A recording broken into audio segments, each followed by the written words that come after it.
Well, hello and greetings. Welcome to Let's Talk. I'm Dr. Yolanda Powell, your power speaking coach, leadership strategist, and apostolic voice for achieving high ranking success and penetrating power on the 7 mountains. And I am delighted to have you with us today. You know, those 7 mountains are waiting for men and women who have a story to tell.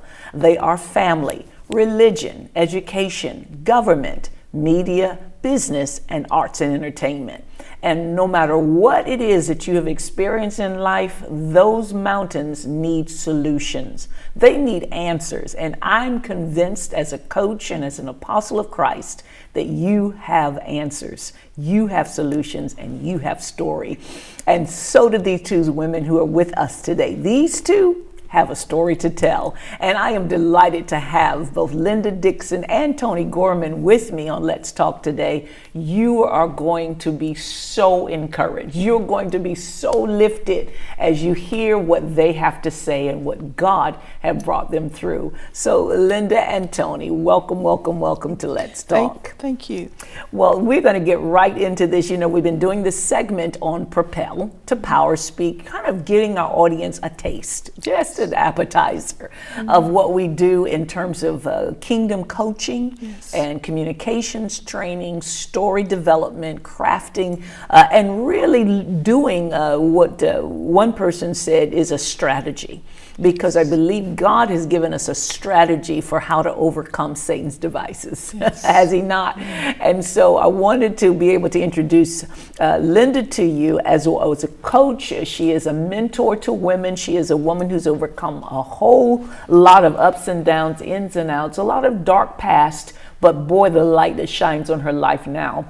She leads embraceably or unbraceably. Embraceably. Why do I want to say un? It's embraceably you. I always say un, but embraceably you ministries. And she is really helping folks to do this, to embrace themselves, to really understand that they have something of significance, that they are the diamond, that they are the one that is filled with light.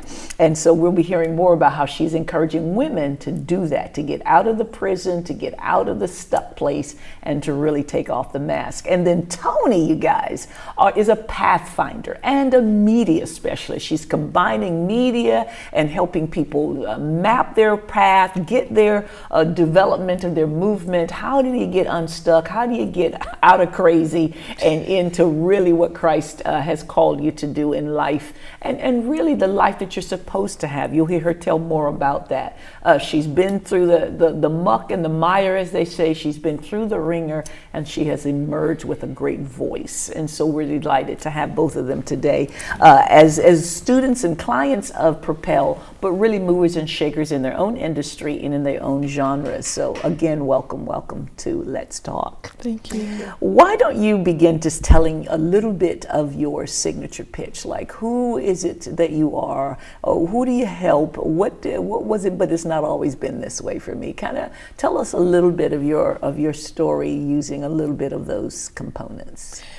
I grew up when light-skinned girls with long hair were popular. Dark-skinned girls were not popular in a small southern town. And even as I was a teacher's pet and different things like that, there was still that feeling that I really didn't belong, that I was being tolerated more than, really embraced as being who I was. I grew up in the projects, so I didn't have the advantages of the big house and all of those pieces. So there was still that sense of less than. Didn't get invited to some of the things that the more affluent children did. But when Black became beautiful, Black power was introduced, then there was a whole different, it was a paradigm shift, because people that made fun of my darkness now were attracted. They used to say the darker the berry, the sweeter the juice. Sure you know, did. and what I experienced, because I used to hear sticks and stones will break my bones, but words will never hurt. That's a lie from the pit of hell, because the words wounded, they bruised. So now I'm in that identity crisis, because one minute you don't like me, the next minute you do. You told me I was ugly, now I'm beautiful. So my view of my own self was tainted by what I heard. So I was struggling in my own skin, because I was accepted here but rejected there. And that didn't go away, especially in my mind, and those tapes, they kept playing over and over. So I'm looking for validation from outside of Linda, because I really didn't know who I was. So the being comfortable in my own skin was going deep, and the blade of change, and kind of saying, that it's not so much what other people have said, it's what you've adapted, to from their words, and even the things that you said about yourself. Because when they said I was never going to be, I co-signed. So I kind of dummied down in some areas, because I was, well, since they said it, it must be true. And then thinking that God was going to get me because I did bad things, I kind of wanted to stay under his radar. But I've come to understand that he always sees, he always knows. And I grew up the Proverbs child, train up a child in the way that they ought to go. So I was being trained or being exposed, but I didn't know the power of God. I actually did not understand the power of my own words.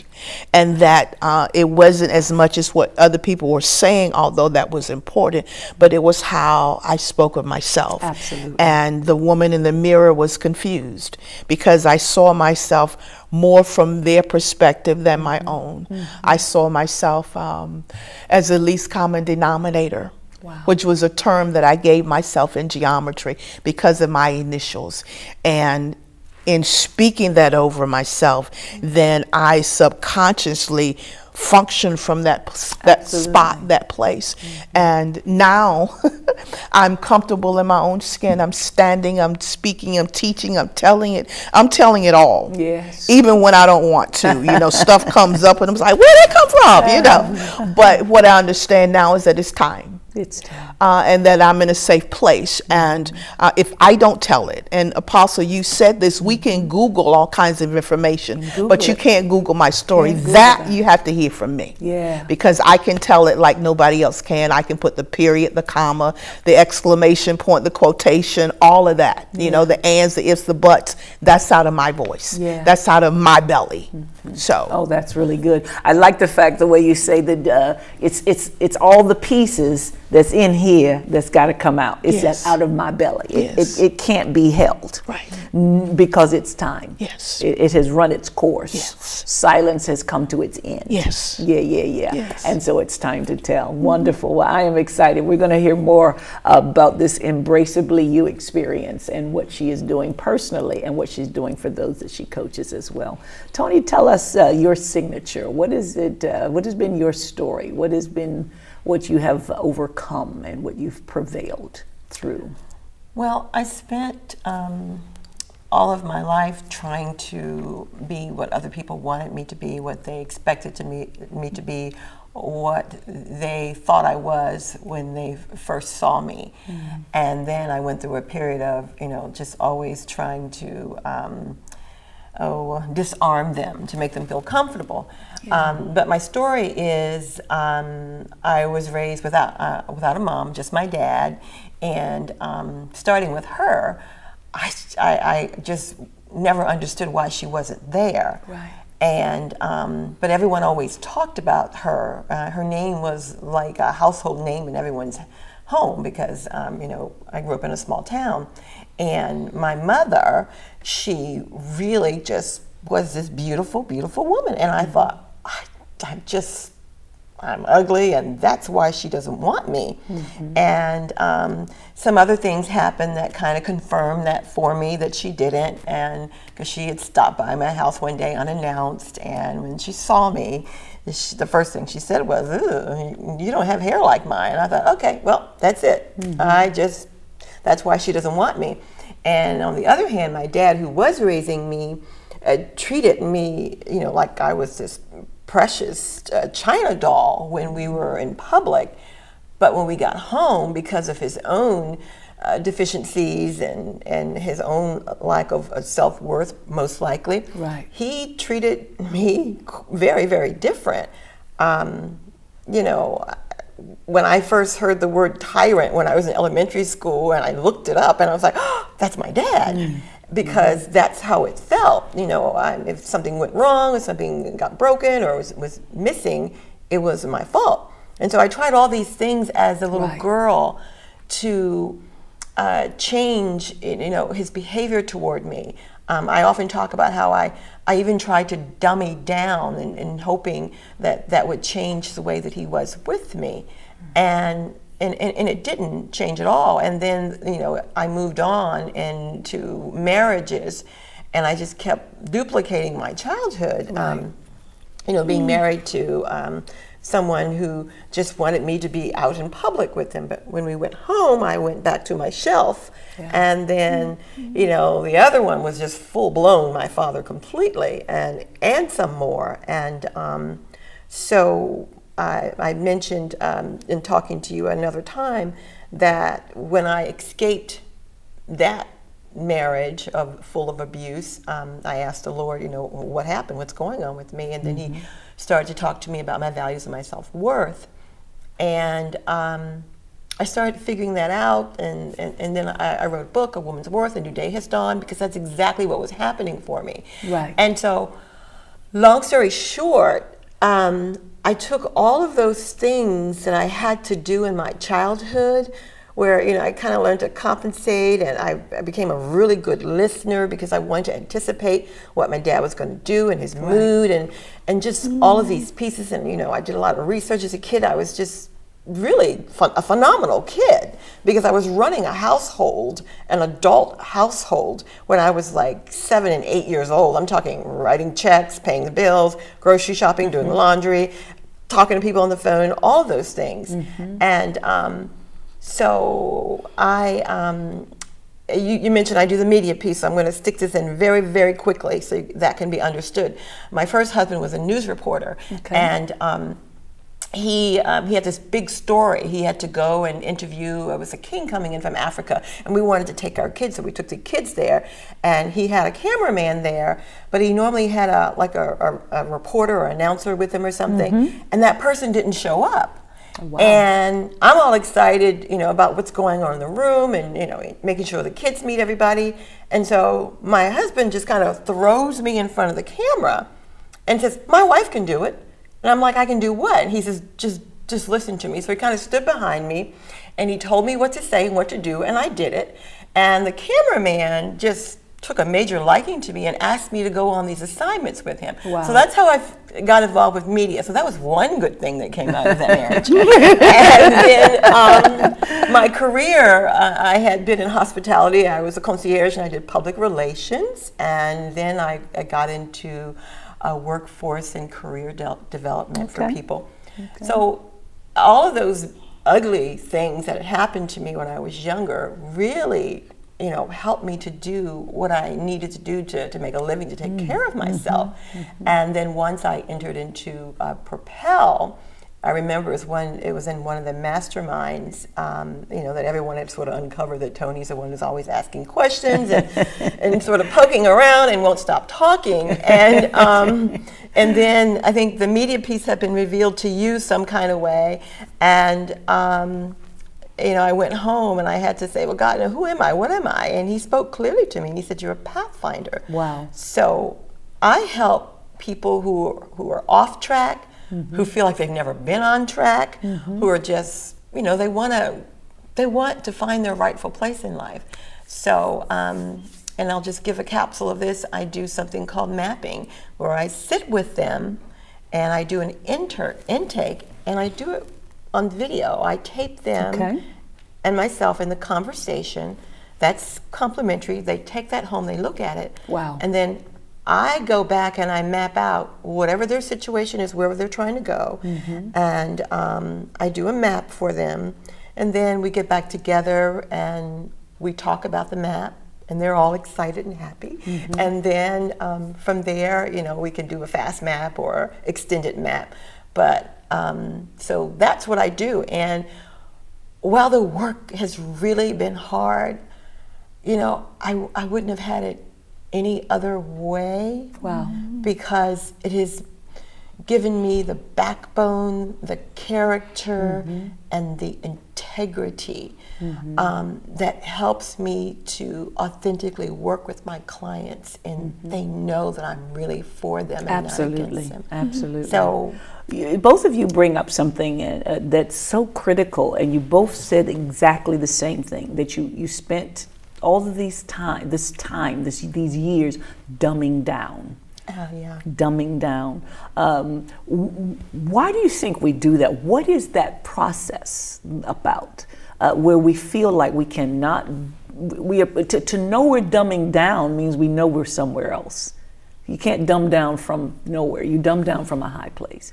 What is it, and then I want you to kind of go first on this. What is it that would cause us, I don't want to talk generally, I want to talk generally, like what causes us to come down and dumb down? I think fear, rejection, or having been rejected, having been abandoned because of who we are, you know. In order to have friends, to you know, have people around, we dummy down. We don't say everything. I didn't say everything that was in my heart. You know, I went along to get along.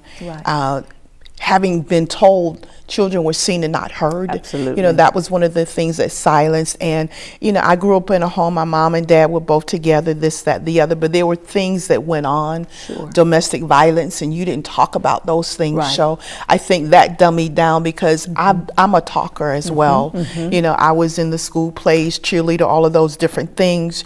And, you know, I even heard sometimes that I talked too much. So that helped silence, that helped mute. And even in relationships, you know, for me also, because I didn't want the violence, you know, and I didn't want to be the nag or whatever the case was. I would stuff what I was feeling. You'd stuff it down to keep stuff under bay. So that was a dummying down.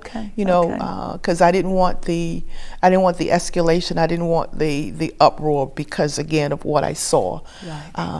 And then the abandonment and the rejection. And that was, those were tender places. So sometimes in order to have a friend, you know, just kind of shut it down a little bit. Okay. Do you think, and I totally agree with you, but do you think it has to do with love and well, from being desperate and wanting love? For me, I think that, you know, this is my caregiver. And I didn't have a lot of that around me, and I just became desperate. And I just wanted to be loved. I mean, I wanted to be accepted. I was always struggling at school, you know, because, you know, I had this sandy brown hair, and I looked, you were dark and I was a light-skinned one, and I was called half-breed and all that stuff. You know, nobody there likes me, so, you know, I just became desperate. So I was willing to do whatever I had to do. And then also, my dad became a very successful businessman later in life, but he didn't have an education. And when I told you I was running the household, I was the one that could read and write. He could not. He could not. And so I thought, and I knew it, and I thought, well, let me act like he's a smart one. And I'm the one that isn't. So you dumb it down to give him steam. A little bit. Okay. Yeah, I did. Now, it's also interesting that one of you is saying dumb it down for rejection, dumb it down for love. You see, one as dealing with the fact of being dark, one dealing with the fact of being happy, light. So it really is no place of being loved, is it, or liked? Right. So it doesn't really matter about these external things. Yes. Not at all. We all are grappling, and I guess that's really what I want our audience. Yes. We all are grappling with this need for love and acceptance against the reality of being rejected and abandoned. And so really, that's really what Christ does when he comes in, is he kind of fixes all of the issue. You accepted into the beloved. Yes. And that kind of settles the issue of rejection and abandonment. So you bring, I guess I want the audience to kind of then see kind of how you kind of maneuver through that, having now heard some of your earlier trials and struggles. What are you doing now with your vision? And with your ideas, your ministries, your businesses, to really help people deal with some of those same kinds of things. Because usually our pain becomes our purpose.